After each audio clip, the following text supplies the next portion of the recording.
Hey guys, welcome to my guide for the magicka Nightblade bomber for ESO PvP.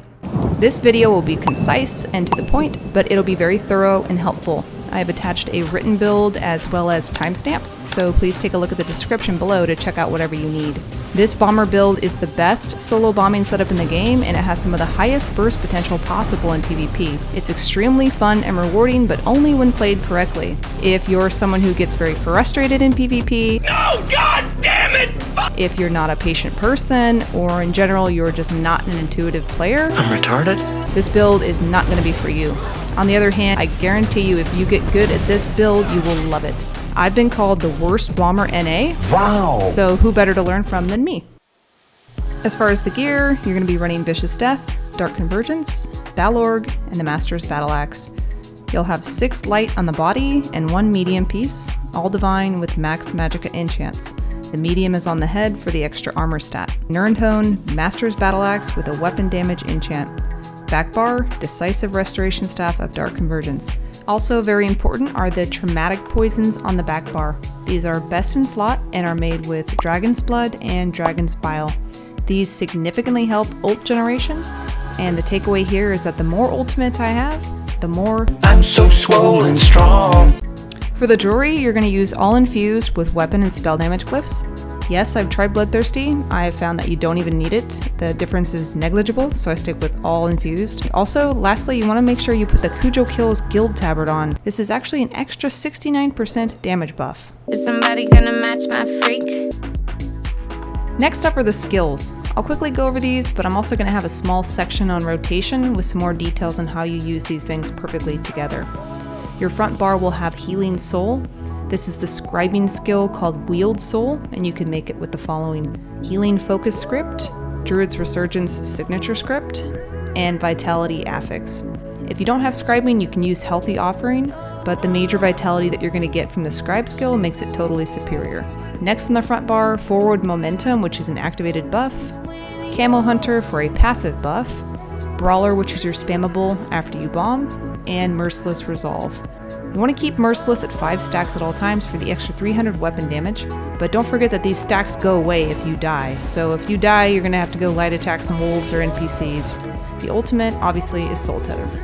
On the back bar, you want to slot Concealed Weapon for the passive. Scalding Rune is the skill that you use to pull and proc your Dark Convergence. You can use Razor Caltrops instead, but it's a little rough on stamina in my opinion, so I don't like to use it. Proxy Det is your bomb, and I'll go over that specifically in terms of timing in the rotation section. Next is Shadowy Disguise, which is Cloak, and Channeled Acceleration, which is your buff. This skill is for 1 minute, but you want to refresh it right before the bomb for the 12 seconds of extra speed that you get. Back bar ultimate is Soul Harvest, and this is for ultimate generation. I'm so swollen strong. This is better than Barrier, it's better than Temporal Guard. There's nothing that beats ultimate regen. For the champion points, in the blue tree, you'll slot Fighting Finesse, Master at Arms, Fighting Aura, and Backstabber. The red tree has Celerity, Bastion, Slippery, or Boundless Vitality, and Rejuvenation. For the basics, slot 64 points into magicka. The race is Khajiit, because that's the master race, and this is, after all, the CrittyCat bomber.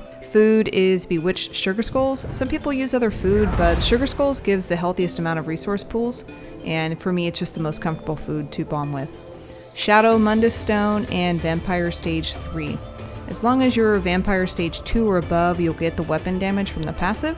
I like to stick with 3 just for the 15% damage mitigation. Also, another detail is my polymorph, the Goblin Poly. Not only do I love the Goblin because it's so trolly, but I actually use it for a reason. I use it because it's the smallest you can physically be in PvP, meaning you're actually harder to target.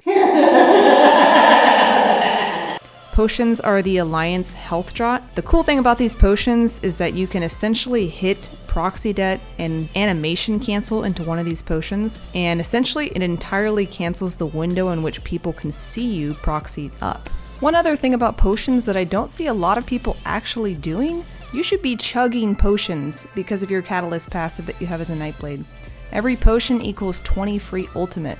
So while you're riding to a fight, you should be drinking stamina potions or some trash potions. That way when you get to the fight, you'll have more ultimate to bomb with. Next is rotation, and it's all about timing. Ideally, you begin by being stealth via crouch. You will pre-buff with channeled acceleration and momentum. Hit proxy det at the same time that you hit the Alliance spell draught potion, which minimizes the window in which you can be detected. You want to wait until proxy det is just below 2 seconds to pull a group.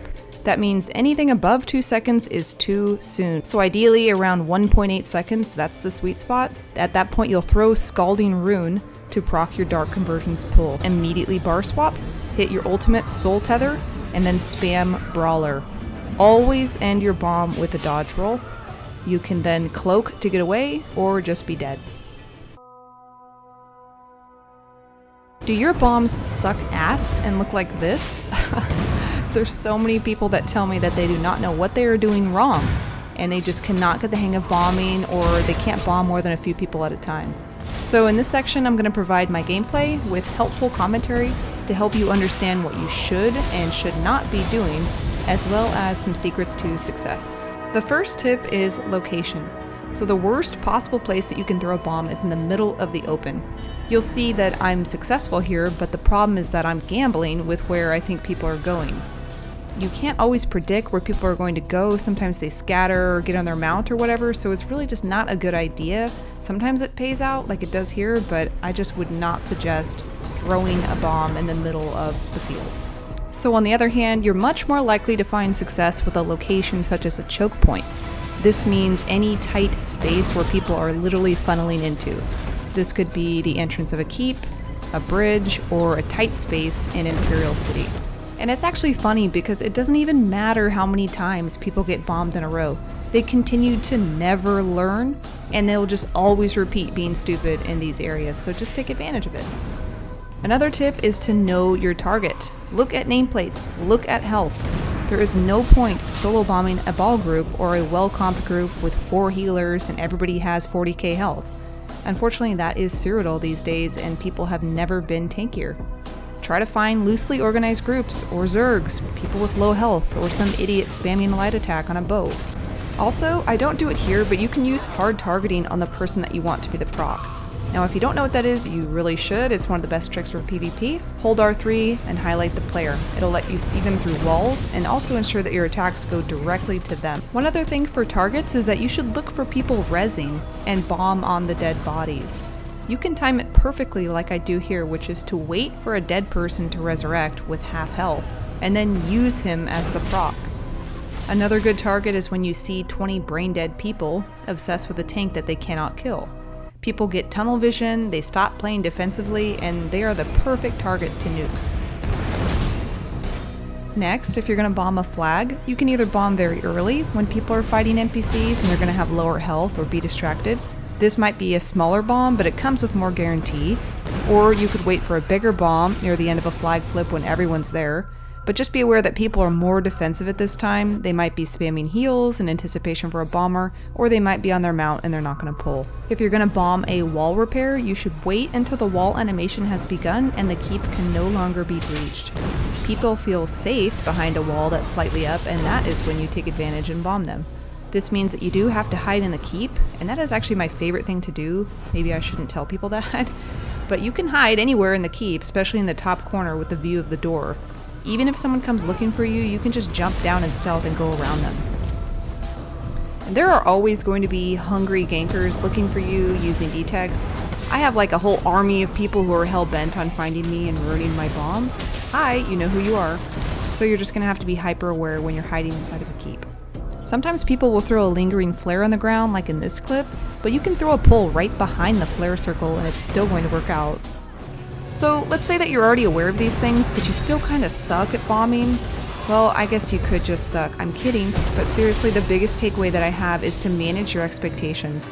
There has never been a tankier meta in PvP, and as a solo player, it's really never been harder to bomb than it is right now. Some platforms and servers are easier to bomb on than others, and in fact, some days are just easier to bomb on than others. You're gonna fail a lot, but the point is that you can only get better by sticking with it, and I guarantee if you put the time in and the practice in, you're gonna pull off a big bomb one day that gets you addicted. I can't even describe the amount of fun I have playing this build. Like, I can't bring myself to play anything else. I love it.